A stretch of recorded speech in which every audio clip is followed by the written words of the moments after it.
ముఖ్య అతిథిగా విచ్చేసినటువంటి మా ప్రియతమ నాయకులు ఉదయగిరి నియోజకవర్గ సమన్వయకర్త గౌరవనీయులు శ్రీ మేకపాటి రాజగోపాల్ రెడ్డి గారికి, అలాగే వేదికను అలంకరించినటువంటి ఇతర పెద్దలకు, అధికారులకు, ఈ కార్యక్రమానికి విచ్చేసినటువంటి జగన్మోహన్ రెడ్డి గారి ముద్దు బిడ్డలైనటువంటి అవ్వా తాతలకు, అలాగే మానసిక పుత్రులైనటువంటి వాలంటీర్లకు, ఈ కార్యక్రమానికి వచ్చేసినటువంటి నాయకులకు, పత్రికా విలేకరులకు అందరికీ హృదయపూర్వక నమస్కారాలు తెలియజేసుకుంటున్నాను. వైఎస్ఆర్ పెన్షన్ కానుక అంటే జగన్మోహన్ రెడ్డి గారి యొక్క కెరీర్ లో మొట్టమొదటి రోజు ఎక్కడైతే ఆయన ప్రయాణం మొదలు పెట్టాడో తొలి అడుగు, ఆ తొలి అడుగు అనేటువంటి ప్రయాణం పావురాల గుట్ట సాక్షిగా ఒక మాట ఇచ్చాడు. సంక్షేమం కోసం మా నాన్న 2 అడుగులు వేస్తే నేను 3వ అడుగు వేయటానికి కొరకు, పేదల జీవితాల్లో వెలుగులు నింపే కొరకే నా ఈ రాజకీయ ప్రస్థానం అని చెప్పి ఆ రోజు జగన్మోహన్ రెడ్డి గారి రాజకీయ జీవిత ప్రస్థానాన్ని మొదలు పెట్టారు. మరి చెప్పిన మాట ప్రకారం ప్రతి నిత్యం, ప్రతి రోజు, ప్రతి క్షణం ఆ పేదవాడి జీవితంలో వెలుగులు నింపాలనే కార్యక్రమాలు ఒకదాని మీద ఒకటి చేపడుతూ రాష్ట్రంలో గతంలో మనం ఎప్పుడూ చూడని విధంగా రాజశేఖర రెడ్డి గారు దివంగత నాయకులు, గొప్పలో కీర్తి ప్రతిష్టలు సంపాదించుకున్నటువంటి వ్యక్తి. ఆయన హయాంలో 5 విడతల్లో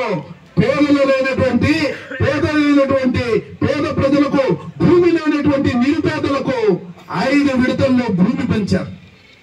5 విడతల్లో భూమి పంచి ఆ నిరుపేదలైనటువంటి పేదలకు భూమి అనేటువంటిది ఒక హక్కుగా ఇస్తే వీళ్ళు వ్యవసాయం చేసుకొని బతుకుతారయా అని చెప్పి ఆయన తలిస్తే, ఆయన తనయుడైనటువంటి వైఎస్ జగన్మోహన్ రెడ్డి గారు అసైన్మెంట్ భూముల్ని కూడా సెటిల్మెంట్ చేసి ఒక హక్కుగా కల్పించినటువంటి గొప్ప నాయకుడు ఎవరన్నా ఉన్నారు అంటే ఈ భారతదేశ చరిత్రలోనే. అంటే తండ్రి చూపిన మార్గంలో తనయుడు నడుస్తున్నాడు అనేటువంటి దానికి ఉదాహరణలుగా కొన్ని చెప్తాం. గతంలో ఇదే అవ్వతాతలకి పెన్షన్ ఇవ్వాలంటే మరి రాజశేఖర రెడ్డి గారి కంటే ముందుగా ముఖ్యమంత్రి అయినటువంటి చంద్రబాబు నాయుడు హయాంలో పెన్షన్ ఎలా వచ్చేది అంటే, కొత్తగా అప్పుడు ఇచ్చే పెన్షన్ ఎంత? 75 రూపాయలు. ఈ 75 రూపాయల పెన్షన్ తీసుకునేటప్పుడు కొత్తగా పింఛన్ కావాలన్న వ్యక్తులు వెళ్ళి అధికారుల దగ్గరికి దండం పెట్టి, అయ్యా నాకు పింఛన్ ఇవ్వమంటే, అవా నీకు కొత్తగా పింఛన్ ఇవ్వాలంటే పింఛన్ తీసుకుంటుండే వాళ్ళల్లో ఎవరన్నా పోతే గాని మళ్ళీ కొత్తగా ఇచ్చేది లేదని చెప్పి ఆనాడు ఉన్నటువంటి చంద్రబాబు నాయుడు చెప్పారు. గమనించండి, చరిత్ర ఇది మర్చిపోవాల్సిన పరిస్థితి కాదు. ఆ రోజు ఉన్నటువంటి విధానం ఇదేను. కానీ తర్వాత వచ్చిన రాజశేఖర రెడ్డి గారు మేము అధికారంలోకి వస్తే 200 రూపాయలు పెన్షన్ ఇస్తామని చెప్తే, అర్హత ఉన్న ప్రతి ఒక్కరికి, అది తెలుగుదేశం, బీజేపీ, కాంగ్రెస్, ఏ పార్టీ అయినా సరే, ప్రతి ఒక్కరికి పెద్ద ఆయన 200 రూపాయలు పెన్షన్ ఇచ్చారు. మరలా చంద్రబాబు నాయుడు గారి గవర్నమెంట్ వచ్చింది, 1000 రూపాయలు పింఛన్ అన్నాడు. పింఛన్ తీసుకునే వాళ్ళ సంఖ్యను ఈసారి చచ్చిపోతే అని చెప్పలా, తీసుకుంటున్న వయసును ఏం చేసిండే అంటే 65 సంవత్సరాలు చేశాడంటే, మన ప్రాంతంలో ఉండే వాళ్ళు 65 ఏళ్ల కంటే ఎక్కువగా బతికే వాళ్ళు చాలా మంది లేరు కాబట్టి ఆటోమేటిక్ గా తీసుకునే వాళ్ళ సంఖ్య తగ్గిపోద్ది అని చెప్పి 2014 నుంచి 2019 వరకు 65 సంవత్సరాలు నిండిన వాళ్ళకే పెన్షన్ అనే కార్యక్రమం ఉంటే, అప్పుడు పింఛను ఇవ్వాలంటే జన్మభూమి కమిటీలు టిక్కు కొట్టే పరిస్థితి ఉన్నది. కానీ అప్పుడు పింఛన్ తీసుకునే వాళ్ళ సంఖ్య ఈ రాష్ట్రం మొత్తం కలిపిన కేవలం 39 లక్షలు మాత్రమే. మరలా రాజశేఖర రెడ్డి గారు తనయుడు, మన ప్రియతమ ముఖ్యమంత్రి వైఎస్ జగన్మోహన్ రెడ్డి గారు పాదయాత్రలో చెప్పాడు, నేను కులం చూడం, మతం చూడం, పార్టీ చూడమని చెప్పాడు. చెప్పిన మాటకు కట్టుబడి మీరు నాయకుల దగ్గర కూడా పోకుండా మీ ఇంటి దగ్గరికి వాలంటీర్ వ్యవస్థను ఏర్పాటు చేసి పింఛన్ తీసుకునే వయసు ఎంత చేశాడు? 60 సంవత్సరాలకే పెన్షన్ ఇచ్చే కార్యక్రమం ఇది వైఎస్ జగన్మోహన్ రెడ్డి తీసుకొచ్చినటువంటి కార్యక్రమం. ఇది 60 సంవత్సరాలకు మాత్రమే పెన్షన్ అనేది చంద్రబాబు నాయుడు హయాంలో లేదు. పెద్దలారా మీరందరూ కూడా గుర్తు పెట్టుకోవాల్సిన విషయం ఇది అని చెప్పి మనవి చేస్తున్నా. 60 ఏళ్లకు పెన్షన్ ఇస్తూ అర్హత కలిగి ఉంటే ఇద్దరికి కూడా ఇస్తున్నారు. ఒక ఇంట్లో వికలాంగుల పెన్షన్ వస్తే వృద్ధాప్య పెన్షన్ కూడా ఒక రేషన్ కార్డు మీదే 2 పెన్షన్లు ఇస్తూ ఈ రోజు 69 లక్షల మందికి ఆంధ్ర రాష్ట్రంలోనే కొన్ని కోట్ల రూపాయలు ప్రతి నెల 2,000 కోట్ల రూపాయలతోటి సంవత్సరానికి దరిదాపు ఈ బడ్జెట్ 30,000 కోట్లు అవ్వాతాతలకు ఇస్తూ ఉన్నారు. ఈ ఇచ్చిన డబ్బు వృధా కాకూడదు, వీళ్ళ సంక్షేమం కోసమే ఉపయోగపడాలని చెప్పి ఏం తలంచాడంటే వయసు ఎక్కువైన తర్వాత జబ్బులు వస్తాయి. ఈ జబ్బులు వచ్చినప్పుడు ఇచ్చిన డబ్బు కూడా ఖర్చు అయిపోతుంది. కాబట్టి ఆరోగ్యశ్రీ అనేటువంటి కార్యక్రమాన్ని రాజశేఖర రెడ్డి గారు తీసుకొస్తే అది భారతదేశం మొత్తానికి దిక్సూచి అయింది. అంతకు ముందు ఆరోగ్యశ్రీ లేదు. పేదోడికి జబ్బు వస్తే అప్పు కోసం ఊర్లో పోవాలా, 10,000 ఇస్తారా, 20,000 ఇస్తారా, నా ఇల్లు తాకట్టు పెట్టుకో, నాకున్న 30 సెంట్లు పెట్టుకో, లేదంటే నా ఎకరా అమ్ముతానని చెప్పి పేదోడికి వైద్యం కావాలంటే ఎక్కడికి పోవాలా, అప్పు కోసం ఊర్లో పోవాలా. కానీ రాజశేఖర రెడ్డి మహానుభావుడు వచ్చిన తర్వాత, రాజశేఖర రెడ్డి అనేటువంటి మహానుభావుడు వచ్చిన తర్వాత రేషన్ కార్డు ఉన్న ప్రతి ఒక్కరికి ఆరోగ్యశ్రీ అనేటువంటి కార్యక్రమం తీసుకొస్తే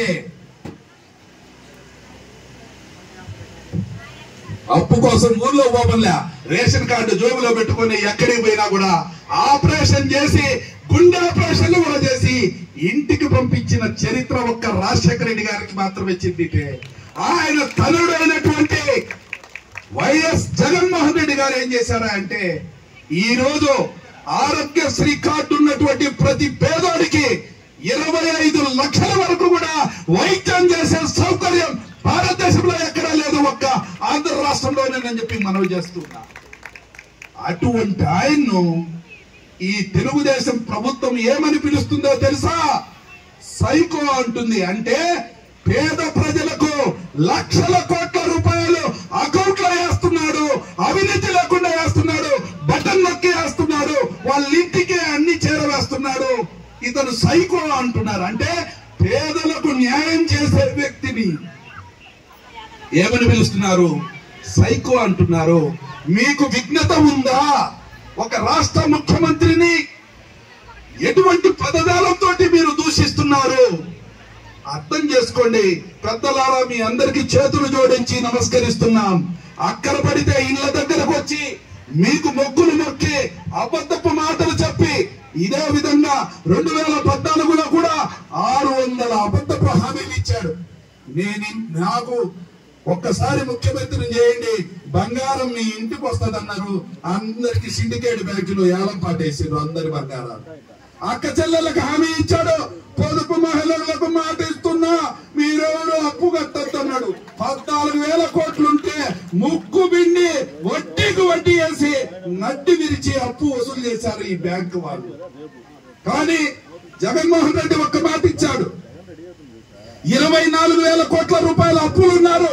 2019 ఏప్రిల్ 11వ తారీఖు నేను అధికారంలోకి వస్తే 4 విడతల్లో మీ అప్పు ఇస్తానన్నాడు. ఇప్పటికి 3 విడతలు ఇచ్చేశాడు. 4వ విడత ఇదే నెల రేపు 19వ తారీఖున మీ అకౌంట్లలో కూడా డబ్బులు వేయబోతున్నాడు. అటువంటి గొప్ప మనసు కల్లా ముఖ్యమంత్రిని మాట్లాడే మాటల తీరా ఇది. మీరు ఒక్కసారి ఆలోచించండి. పేదల పక్షాన నిలబడ్డనందుకు ఇటువంటి మాటలు మాట్లాడేటువంటి వ్యక్తులకు బుద్ధి చెప్పాల్సినటువంటి అవసరం ఉంది. భారతదేశంలోనే అన్ని రాష్ట్రాలు కూడా ఆంధ్రప్రదేశ్ వైపు చూస్తున్నాయి. జగన్మోహన్ రెడ్డి ఇంత వరాల జిల్లాలు, ఇన్ని సంక్షేమ కార్యక్రమాలు. ఒక్క చిన్న మాట చెప్తానక్క. ఇక్కడ ఒక కాగితం పెట్టారు. దీంట్లో ఏమని ఉందంటే డైరెక్ట్ గా లబ్ధి పొందినటువంటి వాళ్ళు 35,000 మంది ఉన్నారు మన మండలంలో. మన మండలంలో ఉండే ఓట్లన్నీ అన్ని కలిపితే 25,000. కానీ లబ్ధి పొందిన వాళ్ళు 35,000 ఉన్నారు. జగన్మోహన్ రెడ్డి గారు ఒక మాట చెప్పారు, నా వల్ల మీకు మేలు జరిగిందంటేనే ఓటేయండి, లేకపోతే వేయొద్దని చెప్పే తమ్ము ధైర్యం అది కేవలం ఒక్క వైఎస్ఆర్ ఫ్యామిలీకి మాత్రమే ఉందని చెప్పి మనం చేస్తున్నాం. ఎలక్షన్ వచ్చిందంటే కుట్రలు, కుతంత్రాలు, అబద్ధాలు, అలా ఆయన వచ్చి ఈయనతో కలుస్తాడు, ఇంకొక ఆమె వచ్చి ఇంకొకరితో కలుస్తారు. ఇటువంటి వాటితోటి జనాలను మోసగిస్తున్నారు. మళ్ళీ ఇంకొక ఆయన వచ్చిండు ఇప్పుడు కొత్తగా 2014 నుంచి 19 వరకు ఈ తాలూకాకే ఆయన ఎమ్మెల్యేగా పనిచేస్తే ఆయన హయాంలో ఇంకుడు గుంతలు బొంకుడు మాటలు తప్పనిచ్చి ఎక్కడ కూడా తట్టడు మట్టేసి ఏదైనా నా హయాంలో ఇది జరిగింది శాశ్వత అభివృద్ధి అని చెప్పుకునే దమ్ము ధైర్యం అతనికి లేవు. కేవలం మాటలతో మభ్య పెడతారు. ఏమైనా నేను ఒక మాట అడుగుతున్నా, ఇక్కడికి వచ్చిన పెద్దలందరి సమక్షంలో, పత్రికా విలేకరుల సమక్షంలో, ఇక్కడ 3 నేషనల్ హైవేస్ ఎగ్జిక్యూట్ కాబడినాయి. National highway 565 YS Rajasekhara Reddy UPA government లో ఉన్నప్పుడే శాంక్షన్ కాబడి ఎగ్జిక్యూషన్ స్టార్ట్ చేస్తే అది నాదేనంటాడు. అంటే వాళ్ళ గురువు కూడా ఏది జరిగితే అది నాదేననే అలవాటు వాళ్ళ గురువుకు ఉంటే శిష్యుడికి కూడా అదే అలవాటు వచ్చింది. మేము ఒక మాట చెప్తున్నాం, నువ్వు చేసిన అభివృద్ధి కంటే నీ అవినీతి చిట్టా ఎక్కువ. ఇక్కడ ఉన్నటువంటి పెద్దలందరికీ ఒక మాట చెప్తున్నా, గతంలో ఇంకుడు గుర్తులని ఒక స్కామ్ జరిగింది, ఆ తర్వాత ఫారం పాండ్లని ఒక స్కామ్ జరిగింది, తర్వాత పేడేసుకునే దిబ్బలని ఒక స్కామ్ జరిగింది. ఇవన్నీ నాయనంటున్నాడు ఇప్పుడు వచ్చిన ఈ పెద్ద మనిషి.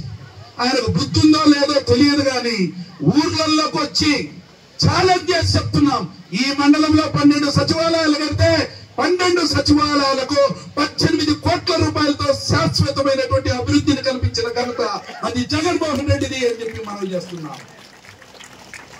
ఈ 18 సచివాలయాల పరిధిలో కూడా దరిదాపు 100 మందికి చిల్లర గవర్నమెంట్ ఉద్యోగస్తులు వచ్చారు. వాళ్ళు జగన్మోహన్ రెడ్డి మానసిక పుత్రికలు అని చెప్పి చెప్తున్నాం. అలాగే వాలంటీర్లు ఉన్నారు 164 మంది. వీళ్ళు కూడా జగన్మోహన్ రెడ్డి సృష్టించినటువంటి సృష్టి. నీకు మధ్య భ్రమించి నోటికి వేస్తే అవి కూతలు కూస్తే అవి వేదాలు కావు. శాశ్వతమైనటువంటి అభివృద్ధి ఎలా ఉంటుందో ఒక్కసారి ఈ మండలంలోకి వచ్చి ఈ తాలూకాలో ఎన్ని హై స్కూళ్లు ఉన్నాయో నాడు నేడు అనే కార్యక్రమం కింద అవన్నీ కూడా బ్రహ్మాండంగా బొమ్మరిల్లులాగా తీర్చిదిద్దాయి. అవి పేదోడు చదువుకునే బడులు అని చెప్పి నీకు మనవి చేస్తున్నాం. ఇది అభివృద్ధి అంటే. నువ్వు చెప్పినటువంటి ఇంకుడు గుంతులో, నువ్వు చెప్పినటువంటి బొంకుడు మాటలో, నువ్వు కట్టినటువంటి ఊరు అవతల కట్టినటువంటి పేడేసుకునే దిబ్బలో కాదు అభివృద్ధి అంటే. అభివృద్ధి అంటే ఇది అభివృద్ధికి మా నమూనా ఇవేను. నువ్వు వేసిన రోడ్లేందో, మేము వేసిన మా హయాంలో వేసిన రోడ్లేందో ఎక్కడైనా సరే ఎప్పుడైనా సరే బహిరంగ చర్చకు మేము సవాలు విసురుతున్నాం. కానీ మాటలు మాత్రం తోడనాడద్దు. అభివృద్ధి అంటే ఒక చిన్న ఎగ్జాంపుల్ చెప్తా. ఉదయగిరి నియోజకవర్గంలో రాజశేఖర రెడ్డి గారి తనయుడు జగన్మోహన్ రెడ్డి గారు అధికారంలోకి వచ్చిన తర్వాత ఒక్క ఉదయగిరి నియోజకవర్గంలోనే 96 సచివాలయాలు వస్తే ఆ 96 సచివాలయాల పరిధిలో ప్రతి సచివాలయ పరిధిలో దరిదాపు 2 కోట్ల రూపాయల అభివృద్ధి జరిగింది. 100 సచివాలయాలు ఉంటే 2 కోట్ల లెక్కన వేసుకున్నప్పుడే 200 కోట్ల రూపాయల అభివృద్ధి జరిగిందని చెప్పి మనవి చేస్తున్నాం. అలాగే నాడు నేడు అనేటువంటి కార్యక్రమం కింద ప్రతి మండలానికి 5 కోట్లకు తక్కువ కాకుండా 5 నుంచి 10 కోట్ల వరకు అభివృద్ధికి కేటాయించారు. మరి 8 మండలాలు ఉన్నాయి. 80 కోట్ల రూపాయలు కళ్ళకు కనపడుతుంది, ఎక్కడికి పోలేదు ప్రతి ఒక్కరికి. నువ్వు చేసిన అభివృద్ధి నీ కాగితాల్లో ఉందేమో, లేకపోతే ఒక కార్యక్రమం తెచ్చారు నీరు చెట్టు అని చెప్పి, ఆ పక్క నుంచి నీరు వచ్చింది, ఈ పక్క నుంచి చెట్టును తీసుకుపోయింది. మీ కార్యకర్తల జేబుల్లోకి ఈ చెక్కులు జోబుల్లోకి వెళ్ళిపోయి దోచుకొని వెళ్ళిపోయారు. కాబట్టి మీరేదన్నా ఉంటే మీ గురించి చెప్పుకొని ప్రజల్లోకి వెళ్ళండి. ఎందుకంటే మీకు ఎప్పుడు కూడా అంత ట్రాక్ రికార్డ్ లేదు మేము ఇది చేశాము అని చెప్పేదానికి. ఈ రోజు ఈ సభాముఖంగా మేము మనవి చేస్తున్నాం, మేము చేసినటువంటి అభివృద్ధి గాని, మేము చేసినటువంటి సంక్షేమం గాని ప్రతి ఒక్కటి కూడా ట్రాన్స్పరెంట్ గా ఉంది. ట్రాన్స్పరెంట్ గా అంటే అర్హత కలిగిన ప్రతి ఒక్కరికి కూడా, తెలుగుదేశం కార్యకర్తలు కూడా వాళ్ళ ఇళ్లకు సంక్షేమ కార్యక్రమాలు వెళ్తున్నాయి. ఇలా చేసినటువంటి ముఖ్యమంత్రి భారతదేశ చరిత్రలో ఎవరు లేరు. మీ పరిపాలనకు మా పరిపాలనకు తేడా బేరీజు వేస్తే అది నక్కకు నాగలోకానికి ఉన్నంత ఉంది కాబట్టి మాటలు మాట్లాడేటప్పుడు జాగ్రత్తగా మాట్లాడమని మాజీ శాసనసభ్యులు గారికి మనవి చేస్తున్నాను.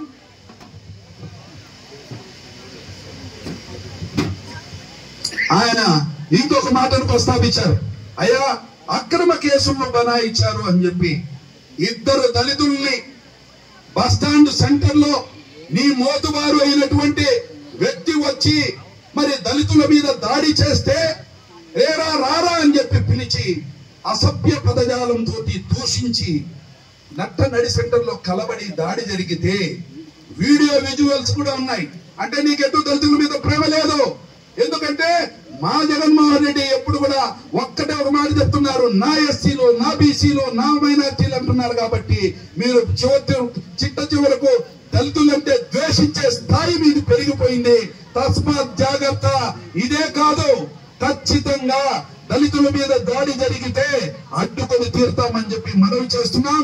మొన్న మీరు చేసిన దాడికి ఖచ్చితమైన శిక్ష అనుభవించాల్సిందే. చేసింది దాడి, పబ్లిక్ గా దాడి చేశారు, వీడియో విజువల్స్ ఉన్నాయి, కేసు సక్రమమైందే.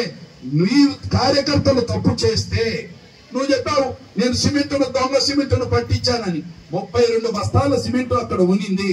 అది అక్రమమా సక్రమమా అధికారి ఉన్నారు, అధికారి గారు నీకు తెలుస్తారు. నువ్వు 32 బస్తాల సిమెంటుకే నువ్వు నానా గగ్గోలు పెడితే నీరు చెట్టు కింద అవినీతి ఏరులై బారి వరద దారింది. నీ అవినీతి చిట్టా గురించి చెబుతురమ్మా. నువ్వే ఒక 420 అని చెప్పి అక్కడి నుంచి మహారాష్ట్ర నుంచి ఇక్కడికి పోలీసులు నీ గురించి ఎత్తుకులాడుకుంటా వచ్చిన రోజులు కూడా ఉన్నాయి. మా నోర్లను పని చెప్పవద్దు. మీ పని ఏదో మీరు చేసుకుని వెళ్ళండి. మీ గురించి మేము ప్రస్తావించదలుచుకోలేదు. జనాలు ఉన్నారు, న్యాయ నిర్ణేతలు, వాళ్ళు నిర్ణయిస్తారు ఎవరి దగ్గర ఎంత ఉందో. ఏందో అందరికి నువ్వు భయపిస్తున్నావు మీడియా సమక్షంలో. ఏమనంటే వాళ్ళు దగ్గర పెట్టుకో, అక్కడ పెట్టుకో, ఇక్కడ పెట్టుకో అని. ఎవరి వాళ్ళు వాళ్ళ దగ్గరే ఉంటది. నీ వాళ్ళు నీ దగ్గర ఉందో లేదో కూడా తెలియదు. కాబట్టి ఆ మాటలతో తూలనాడకుండా జాగ్రత్తగా మాట్లాడితే మంచిది. మీ గురించి మీరు ప్రజలకు చెప్పుకోండి. న్యాయ నిర్ణేతలు ప్రజలే కాబట్టి అంతిమ తీర్పు ప్రజలు ఇస్తారు. అంతే కాబట్టి మిగతాది మాట్లాడదాం. ఒక విషయం మనవి చేస్తున్నా, ఎందుకు మేకపాటోళ్లకు ఉదయగిరి మీద ప్రేమ, ఉదయగిరి గడ్డ మాది అని చెప్పుకునే హక్కు ఎందుకు ఉందంటే, ఉదయగిరికి 250 కోట్ల రూపాయలైనటువంటి ఆస్తిని ఈ ప్రజల కొరకు ప్రభుత్వానికి విధానంగా ఇచ్చిన కుటుంబం కాబట్టి ఇక్కడ చదువుకుంటున్నటువంటి విద్యార్థుల భవిష్యత్తు కొరకు పాటలు ఆ కుటుంబం మొట్టమొదటి నుంచి ఇప్పటి వరకు అటు కిష్టాపురం కాడి నుంచి ప్రతి ఊర్లో కూడా వాళ్ళ డొనేషన్లతో నిర్మితమైన స్కూళ్లు ఉన్నాయి. కాబట్టి ఉదయగిరి అడ్డ మాది అని చెప్పుకునే హక్కు కూడా దమ్ము కూడా మేకపాటి వారికి ఉంది అని చెప్తున్నాం. ఇంకొక విషయాన్ని మనవి చేస్తున్నా, నువ్వు 5 సంవత్సరాలు ఎమ్మెల్యేగా ఎలగబెడితే ఉదయగిరిని వెనుకబాటుతనానికి గురి చేసిన మొట్టమొదటి వ్యక్తివి నువ్వే. ఎప్పుడైనా ఎమ్మెల్యే అయితే గతంలో పెద్దలు ఖమ్మం విజయరామరెడ్డి గారు కూడా ఎమ్మెల్యేగా ఉన్నప్పటికీ ఉదయగిరిని చిన్న చూపు చూడలేదు. ఎందుకు చూడలేదు అంటే, నువ్వు నీ పార్టీ కార్యాలయమే కలిగిరిలో పెట్టుకొని ఉదయగిరి మొహాన సున్నం కూడా వేయని వ్యక్తి ఎవరయ్యా అంటే నువ్వేను. దానికి కారణం ఏంటంటే, ఈ ఉదయగిరి మండలానికి నేను ఎంత చేసినా నాకు మెజార్టీ రాదు, అది మేకపాటోళ్ళకే వేస్తారని చెప్పి నువ్వు కనీసం సున్నం కూడా వేయని వ్యక్తివి. నువ్వు ఉదయగిరి గురించి మాట్లాడే హక్కు లేదు. దాని సందర్భంగా ఉదయగిరి గడ్డ మాది అని చెప్పి వాళ్ళు ప్రస్తావించారు. దీంట్లో తప్పేమి లేదు. మళ్ళీ కూడా చెప్తున్నాం, మేకపాటి వారి వంశం ఉన్నంత వరకు ఉదయగిరిలో పోటీ చేస్తూనే ఉంటారు. ఆ ఛాలెంజ్ చేయగలిగిన వాళ్ళు ఎవరున్నా పోటీ చేసుకోవచ్చు అని చెప్పి కూడా మనవి చేసుకుంటూ, ప్రజలారా మరొకసారి విజ్ఞప్తి చేస్తున్నాం, వచ్చిండేది ఎలక్షన్ సంవత్సరం కాబట్టి బొంకుడు మాటలతోటి ప్రసార మాధ్యమాల ద్వారా మీడియా సమక్షంలో ఏదేదో మాట్లాడేస్తుంటారు. మనమందరం కూడా విఘ్నులైనటువంటి ప్రజలు. పేదోడు ఎప్పుడు తప్పుడు చేయడు. తప్పు చేస్తే అంతో ఇంతో ఆ డబ్బుకు ప్రలోభపడే వాళ్ళు ఉంటారు. ఎప్పుడైతే వైఎస్ రాజశేఖర రెడ్డి గారి చరిత్ర గాని, వైఎస్ జగన్మోహన్ రెడ్డి చరిత్ర గాని మాట చెప్తే మాట మీద నిలబడే నైజమో, అట్లాగే రాజగోపాల్ రెడ్డి గారిది కూడా పేదల పక్షాన నిలబడేటటువంటి అనుమాన పడాల్సినటువంటి అవసరం లేనటువంటి క్యారెక్టర్ అయిందని చెప్పి మేమందరం ఆయనతో ఉన్నటువంటి అనుబంధంతో మనవి చేస్తున్నాం. కాబట్టి అవాతాతలందరినీ కూడా ఒకసారి గుర్తు పెట్టుకోండి అని చెప్పి చేతులెత్తి నమస్కరిస్తూ నాకు ఈ అవకాశం ఇచ్చినటువంటి పెద్దలకు కృతజ్ఞతలు